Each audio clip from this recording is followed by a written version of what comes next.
കൊമ്പില്ലാതെ ജനിക്കുകയല്ല ചെയ്യുന്നത്. ഞങ്ങൾ 1 മാസത്തിനുള്ളിൽ ഇതിന്റെ കൊമ്പ് വരുന്ന ബഡ് ഡീബഡ് ചെയ്യും.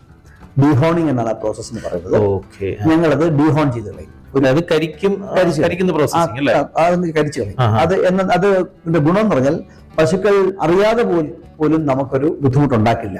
പരസ്പരം ഞങ്ങളിവിടെ തുറന്നു വിട്ടാണ് വളർന്നത്. അപ്പൊ പരസ്പരം കുത്തുകൂടുക, അല്ലെങ്കിൽ നമ്മൾ കൈകാര്യം ചെയ്യുമ്പോൾ നമുക്കൊരു അപകടം ഉണ്ടാവുക, ഇതെല്ലാം ഒഴിവാക്കാം.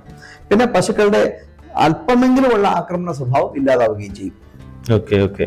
ഞങ്ങളപ്പോൾ ഡീബഡ് ചെയ്ത് കളയാണ് ചെയ്യുന്നത്, ഡീഹോൺ ചെയ്യാണ് ചെയ്യുന്നത്. എന്റെ ഒരു ഡൗട്ട്, ചില പശുക്കളൊക്കെ ഞാൻ കണ്ടിട്ടുണ്ട് കൊമ്പില്ലാത്ത പശുക്കൾ, അതെല്ലാം ഈ ഒരു പ്രോസസ്സിംഗ് കഴിഞ്ഞിട്ടുള്ളതാണോ? ആകാനാണ് സാധ്യത.